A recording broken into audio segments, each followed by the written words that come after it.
This first section is about someone realizing they have encountered a person who sees through their emotional walls. The speaker begins by saying they won't mirror it softly, meaning they are not going to explain this connection in a simple or comfortable way. They feel something has happened that is too powerful to ignore.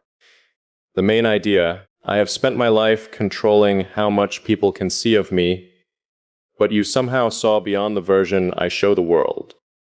The speaker describes living in layers. This means they protect themselves by only revealing certain parts of who they are.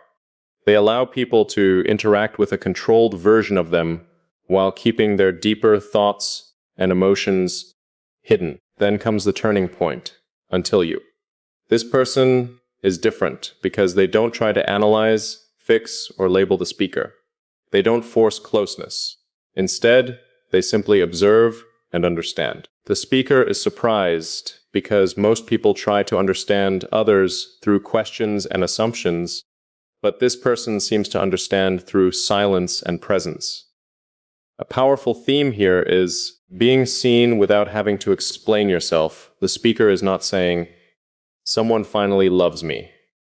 They are saying, "Someone finally understands the parts of me that I usually keep hidden." The reason it feels unsettling is because the speaker's biggest protection has always been control. Who gets close? Who knows how much they reveal? But this person didn't break those boundaries. They made those boundaries feel unnecessary. The line, "Force can be resisted, but familiarity slips through unnoticed," means that the speaker can defend themselves against people who try to get close, but they struggle against someone who naturally feels familiar and safe. The emotional conflict begins here. They are not afraid because the connection is bad. They are afraid because it feels too accurate. A person who has spent years hiding behind emotional distance meets someone who doesn't chase their walls. They simply make those walls feel like they no longer need to exist. This part continues with the idea that the speaker is becoming aware of a connection that feels deeper than normal understanding. The main theme: you understand my silence, and that makes me feel exposed. The speaker explains that most people become uncomfortable with silence. They rush to fill it with words because silence creates uncertainty. But this person does something different. They allow the silence to exist. That matters because, for the speaker, silence is not emptiness. It contains thoughts, emotions, and things they don't easily express. The person's ability to sit in that silence makes the speaker feel truly noticed. Then the speaker describes a change happening inside themselves. They start filtering less. Normally, they think carefully before speaking. What should I say? What should I hide? How will this be understood? But with this person, that process starts disappearing naturally. Not because the speaker decided to trust them, because something deeper says, "I don't need to protect myself here." The important part is that the person doesn't try to change the speaker. They don't say, "Open up more, be different, stop being distant." They simply accept what already exists. That creates a rare feeling: being accepted without having to perform. The speaker then makes a distinction. There is a difference between someone accepting you because they don't fully know you and someone accepting you because they see your complexity and still stay. The speaker believes this person belongs in the second category, but that creates fear because being truly seen removes the protection of being misunderstood. The speaker has used being unreadable as a form of safety. If people don't fully understand them, they cannot easily judge or reshape them. But this person does not project their own ideas onto the speaker. They don't create a fake version of them in their mind. They simply see what is actually there. The speaker is realizing that the most dangerous kind of connection is not someone forcing their way into your life. It is someone who makes you feel safe enough that you willingly lower the walls you spent years building. This part moves deeper into the speaker's realization that this connection is not just curiosity or attraction. It feels like recognition. The speaker focuses on one small moment, a simple thing the other person said or noticed to anyone else. It might seem meaningless, but to the speaker, it was different because the person understood something that had never been openly explained. That creates a powerful feeling. You weren't guessing. You actually saw me. The difference between guessing and knowing is important. Guessing means someone is trying to understand you from the outside. Knowing means they seem to understand the way you think from within. The speaker describes this as alignment.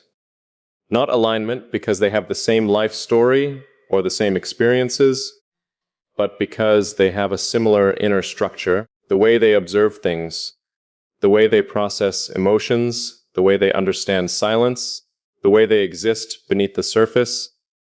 The speaker believes this is why the connection feels unusual. It is not based only on emotions or circumstances. It is based on something deeper, a similarity in how two minds work. The line, "Structure doesn't lie," means the speaker believes this connection feels real because it is not created by imagination or temporary feelings. It feels natural because the two people seem to function in a compatible way. The speaker also admits something important. Distance is becoming harder to maintain. Before, distance protected them. But now distance feels strange because the other person already feels present in their awareness. They are no longer someone outside the speaker's world.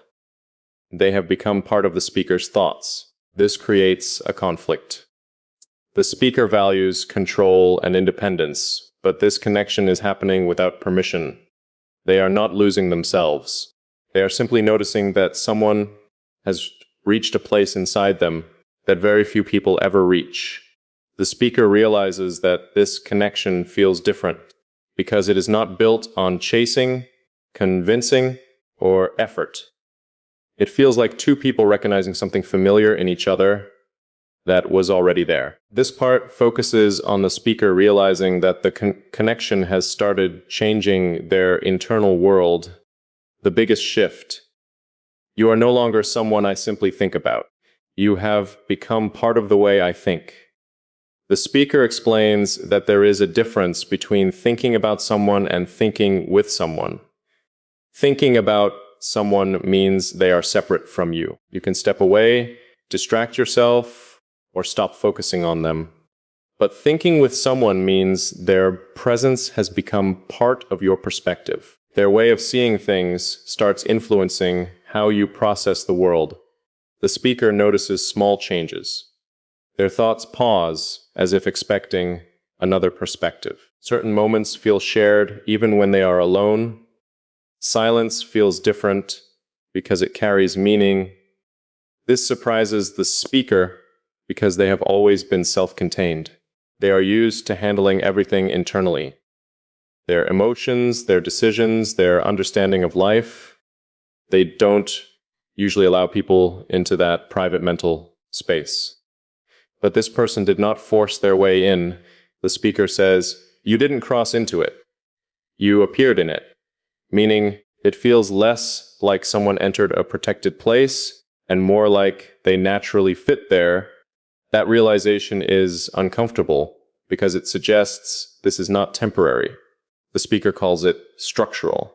A structural change is something that affects the foundation, not just the surface. They also notice they are comparing other interactions to this connection. Not because others are bad, but because they have experienced a different level of understanding. Once you experience something that feels rare, ordinary things can feel incomplete. The speaker struggles with this because they don't want anyone to have that much influence over their perception. They see the difference between influence, someone trying to change you, impact, something changing you simply by existing. This person has created impact. And the most surprising part, the speaker is not fighting it. Normally, anything that threatens their emotional structure would be removed. But this connection has not been rejected. It has been accepted. The speaker realizes this person has quietly become part of their inner world. The fear is not that they are losing control. The fear is realizing they willingly allowed someone to matter. This part is about the speaker reaching a point where they can no longer treat the connection as something temporary or insignificant. The main idea. Awareness has turned into a responsibility. The speaker realizes they are no longer just observing what is happening. They now have to face what it means. Before, this connection existed quietly. No labels, no expectations, no demands. It simply existed. But the speaker understands that something this deep cannot remain undefined forever. At some point, it must either become something more real or break under the pressure of being ignored. The speaker admits that a change has already happened internally.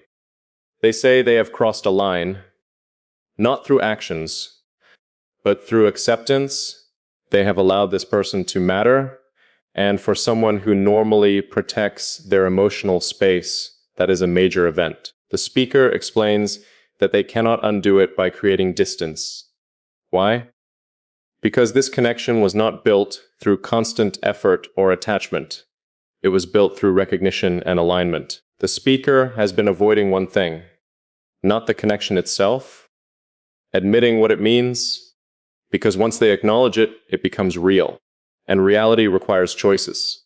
It requires honesty, risk, movement, vulnerability. The speaker struggles because they usually need certainty before making decisions. They analyze everything. They understand everything before allowing it into their life. But this situation does not give them that control. And yet, despite the uncertainty, they stayed. That becomes the strongest evidence. If this connection felt wrong or unsafe, the speaker believes they would have ended it already. But they didn't. They remained present. They allowed it to continue. The final realization of this part. The question is no longer, what is this? The speaker already feels they know. The real question is, what am I going to do with something that already matters? The speaker moves from recognition into acceptance. They realize the connection has already changed them, and now the challenge is not discovering it. It is deciding how to respond to it. This part is about the speaker accepting that this connection has moved beyond a simple feeling.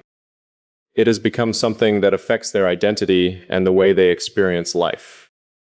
The main idea, something that was once outside of me, has become part of me. The speaker says this connection is no longer just something happening in the background. It has consequences, not because of dramatic actions or big moments, but because of the quiet internal changes it has created. The speaker notices. Their thoughts don't return to how they were before. Silence now feels meaningful instead of empty. They measure honesty differently. They consider how this person would understand things. This shows the person has become a reference point inside the speaker's mind. The important conflict. The speaker has always valued being independent and emotionally controlled. They built their identity around not needing anyone to affect their inner world. But now something has shifted naturally. Not through pressure, not through manipulation, not through force. It happened because the connection felt accurate. The speaker admits that they have adjusted internally for this person, something they rarely do. And that creates a question. If I changed because of this, does that mean I allowed it?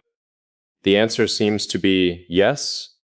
The speaker realizes that continuing to allow this connection is already a choice. They have not walked away. They have not reduced it into something easier to understand. They have not dismissed it. Instead, they have protected its existence. The speaker also recognizes that undefined things cannot stay untouched forever. Anything meaningful eventually asks for acknowledgement. The connection needs either acceptance and growth or a decision to let it go, but the speaker knows ignoring it is no longer possible. The deepest line of this section is, I've already let you further in than I've ever let anyone go without resistance. Meaning, the biggest surprise is not that someone reached the speaker's inner world. The surprise is that the speaker allowed it. The speaker realizes this person has become deeply placed in their life. Not because they forced their way in, but because the speaker's own defenses stopped fighting their presence.